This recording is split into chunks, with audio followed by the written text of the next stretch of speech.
Hello, and welcome to another edition of Pioneer Valley Life. I'm your host, James Sullivan. Usually we are in the studios of East Hampton's EMedia, but today we're on location in Goshen at the Three Sisters Sanctuary.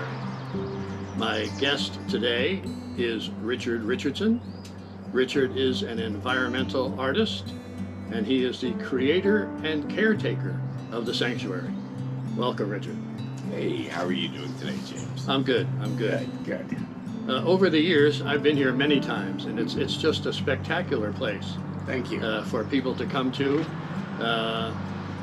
Opening, mentioning right away, this is open to the public. We can get into more of that later, but the reason that we're doing this show today is to encourage people to come to the Three Sisters Sanctuary and appreciate what you have created here. Thank you. And so I'd like to start out a little bit with some of the history of the sanctuary. You just told me a little while ago that you've been living here for 50 years. Yes. So there's a lot to cover, but whatever you want to tell about it in history, go right ahead. I bought this piece of property in 1976. So it's really not quite 50 years, but I'm right on top of it. So I bought it in 1976. I spent the first 20 years turning what I purchased into my home. And what you see and where we're sitting right now is the outside part of my home that I created over the last 5 years. After I finished my home, I came out here. And when I came out here, it had to do with my brother was sick with melanoma. And I had spoken to him about, it was the last few months of his life. And him and I were standing out on this deck. And I said to him that I was feeling grief. That was odd that I could stand next to him and talk to him about the grief, because he was here and he was more than willing to talk to me about it. So his suggestion to me was, let's put in some gardens. He was a gardener. He goes, and the theory on the gardens will be that you'll take care of these gardens. We're going to plant perennials, and next year the perennials are going to come up, and you're going to take care of them. And when you take care of them, they're going to help relieve that grief a little bit. And then next year when they come back again, it'll relieve it even more because you're going to be nurturing the gardens then. And I did put in those 3 gardens with him, and it was the beginning of what it has turned into right now. I found that when I got out here, I really enjoyed it because for the first time I could throw away the tape measure. You could just throw it away. If you wanted another 5 feet, you could take the 5 feet, compared to being in the house where it was restricted according to the size of the room. And I also had realized that from the time I had spent in the house, there was a part of me that was intrigued with designing things and building things, and I also was at a point in my life where, I had developed some skills that gave me confidence, that almost allowed me to feel I could build anything. And, I had a father that was never afraid of anything, so he did instill that in me. So, some of the projects that I got involved in were like building the dragon over there. And, that was a 3-year project. And it really challenged me to enjoy something that took that long to build. There was something, when you're talking about nurturing it, you're bringing it to life over the course of those 3 years, including crossing over and building a fire-breathing dragon. I mean, it was way too much fun. It was way too intriguing. And we succeeded. I mean, we really did succeed. It's a beautiful, beautiful mosaic dragon with a tail that is 60 feet long, and he's 16 feet up in the air. So, I really enjoyed building that and found that what happened, which was really interesting, is as soon as it was done, and it all was done, people started bringing all these little trinkets that are there. Then the next thing that happened were people started bringing prayer cards.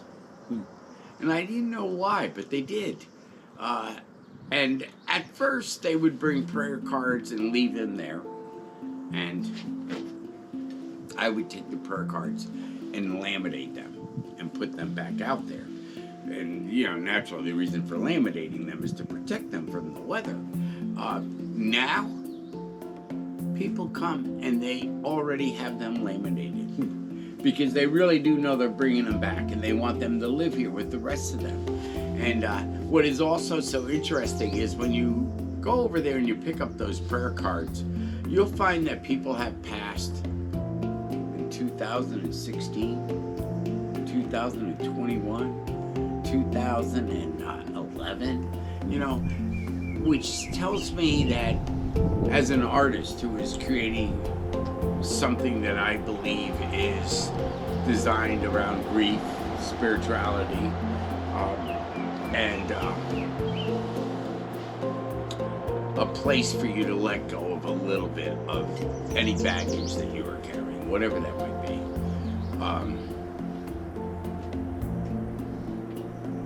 When that was finished and that started happening, and I looked at the ages of the cards and everything, and I realized that somehow I had really succeeded. I had succeeded at creating something spiritual that people would say, I'm ready to let go. I want to bring Charlie here.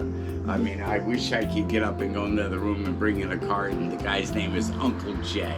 Uncle Jay, come on, How can you not like Uncle Jay? So anyway, it let me know I was succeeding as an environmental artist who was trying to create spiritual art. Right. Let me just break in for a minute. Sure. Can you explain a little bit more about what is an environmental artist? Yeah. Well, an environmental artist is somebody who works with what they call hardscape. And hardscape are stones, trees,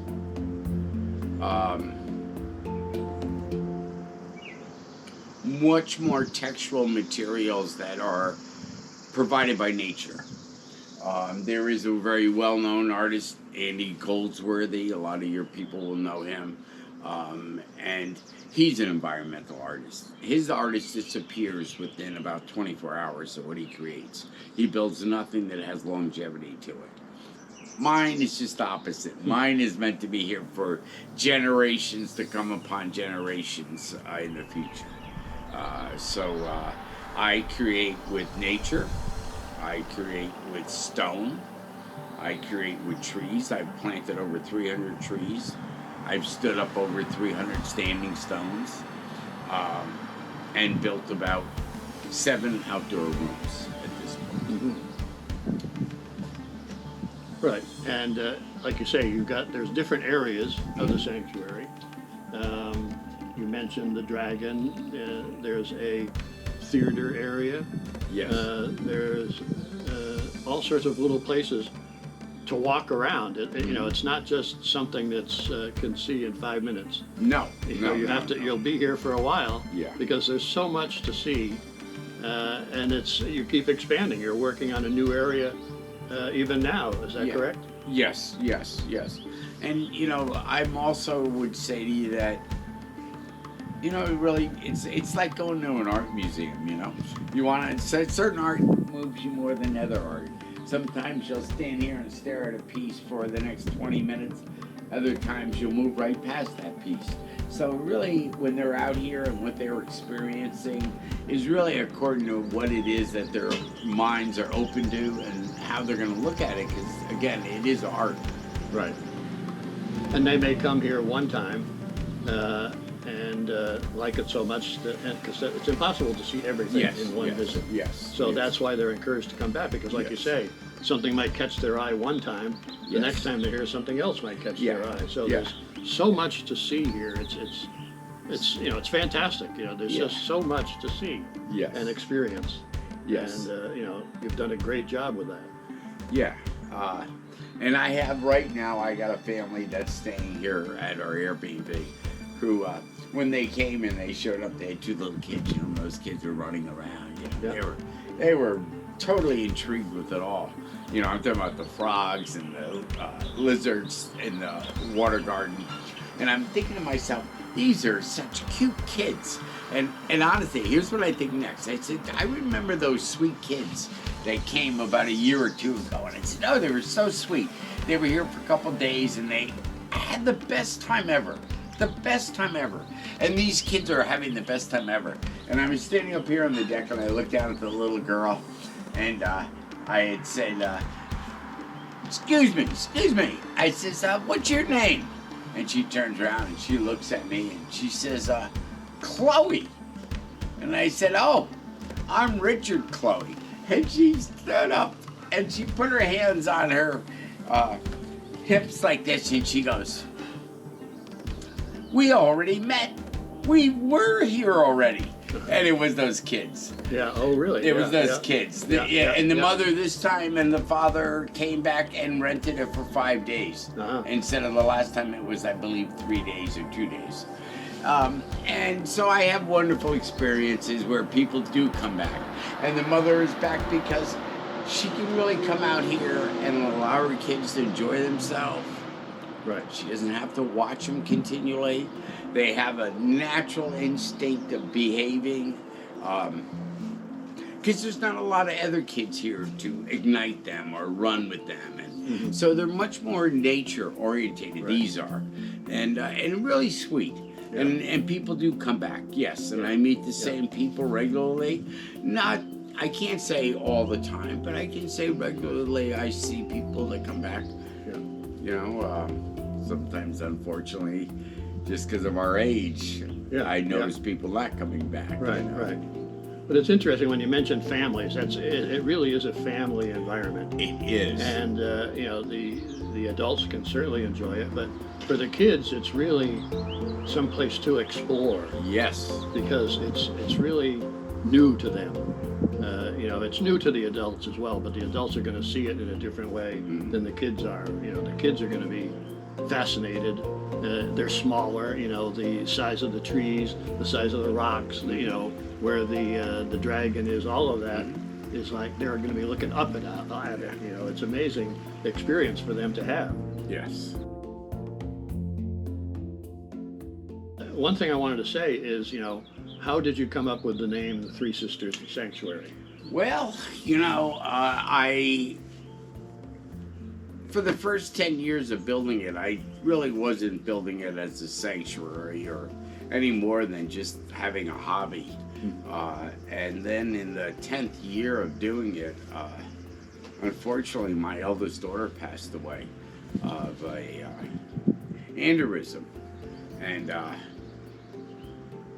when she passed, again, I needed the sanctuary to heal my grief one more time.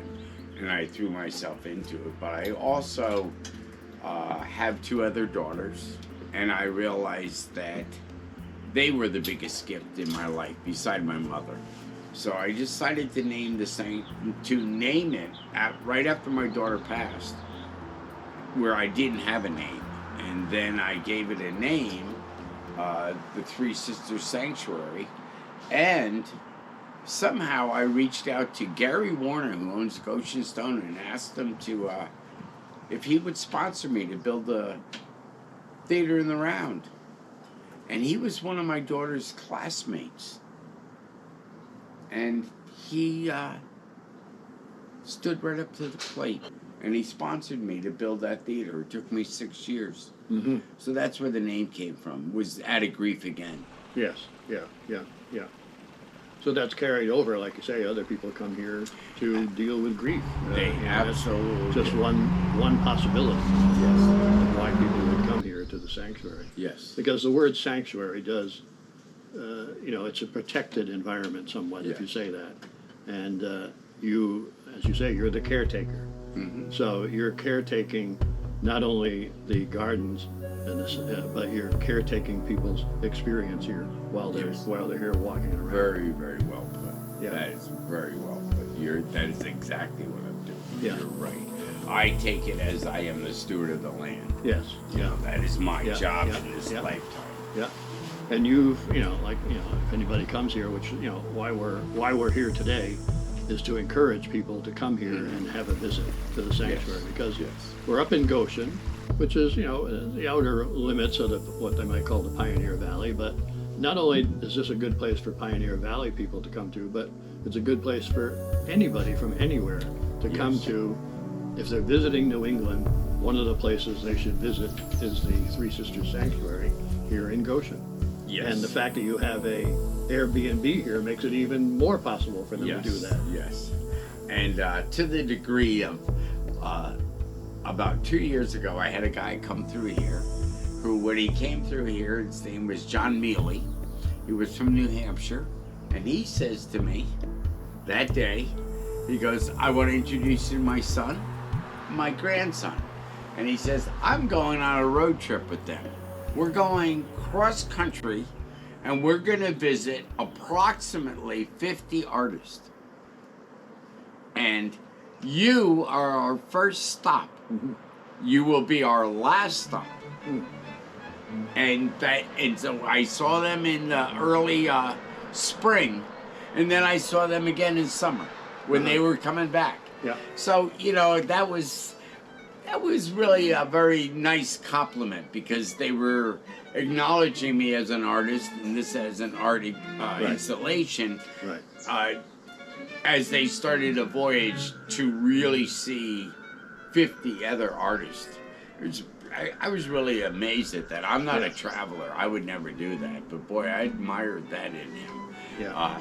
He's doing it this year again, but he's going to fly out and then rent a vehicle and fly back. Where the last time they did all that in about 5 weeks or some crazy time. Right. So in some respects, this is your gallery. It is, yes. Yes, it is. And, people can come to visit the gallery, but the other thing is that you do make the sanctuary available to people for private events to be held here as Yes, well. I do. I'm sure people come here to get married. Yep. People come here to do all sorts of things. Memorials, Yeah, you family have- gatherings. There's a little, like I say, the theater in the round. I know you've had musical events here in the past. Yes, yes. I've had, been here to events that included, bands, food vendors, all sorts of Yes, things. A day-long yes. event Yes. in a great environment. Mhm. So you have made it available not only to the general public, but for people to come here and use your gallery, your backyard for their event. Yes, yes.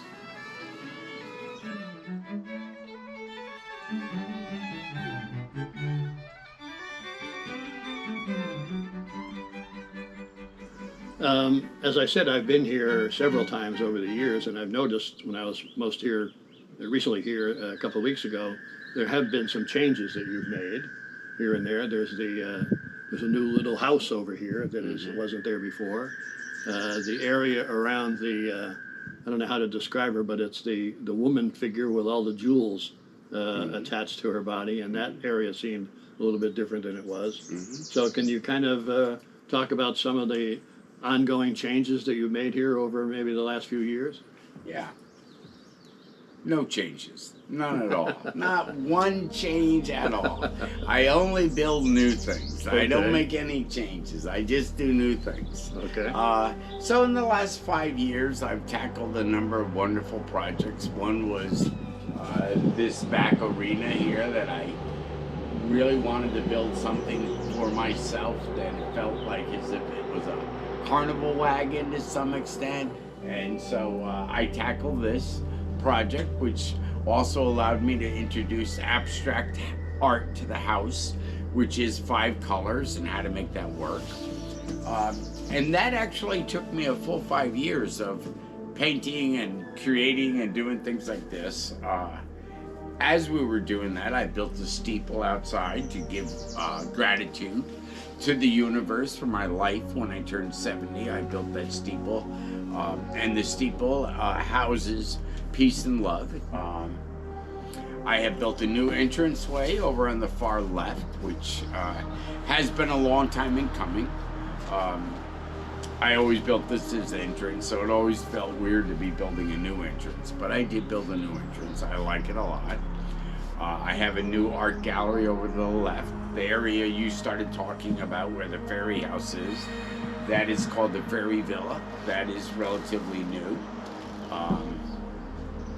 I believe about past the 5 years ago, I did finish a very beautiful labyrinth with 7 lanes in the labyrinth. Very beautiful piece along the low wetlands. Just recently, I've created the Path of Light, which are, at this stage, 10 beautiful slag glass windows that are approximately 8 feet tall by 2 feet wide on a pathway that natural light go through them. Very, very beautiful in their message that they pass on, which is about doves and in flight and the message that they bring. I have started what I'm calling the Circle of Life, and I know anybody here who knows me, you heard me say many times, I'm done, I'm finished. It's one of my favorite slogans, but I am out of land, and I'm going to be shortly out of materials. The materials I get off of this land, that's how I've been able to build this. This is a stone dump. In 1964, when they built the highway, they dumped all the stone here and covered it. I uncovered it, and that's how I was able to build something with 300 stones and the size stones that we have. Now I've decided, now that I've run out of land, and I know where that is. I know where the dotted line is. It was surveyed, so we know right where it all ends. There's no getting it confused.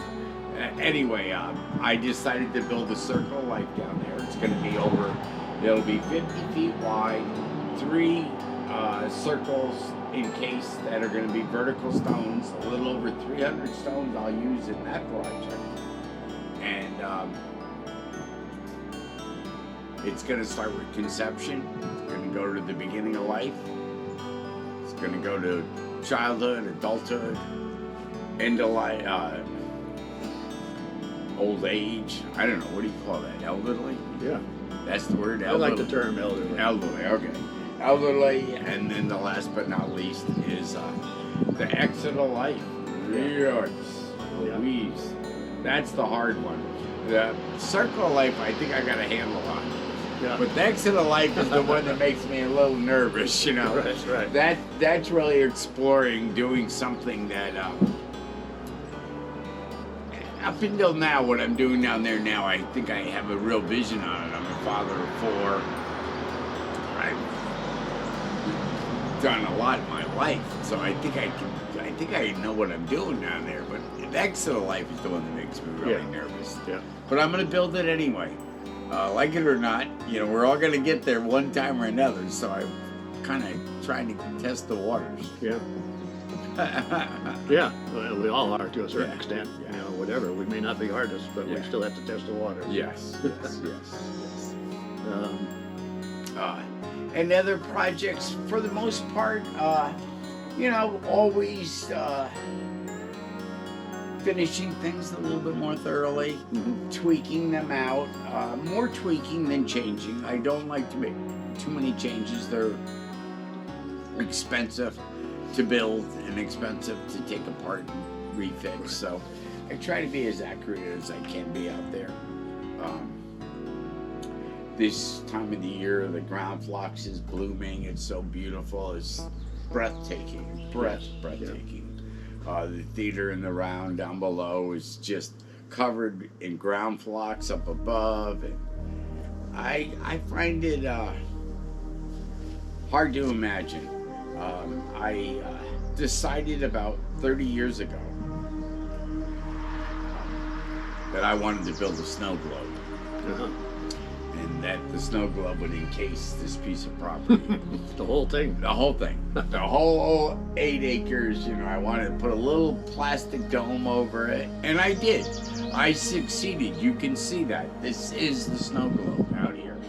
And then I decided to furnish the snow globe so that I can live in it and enjoy it. And so, you know, this whole art installation is my vision of the snow globe in the land of Goshen.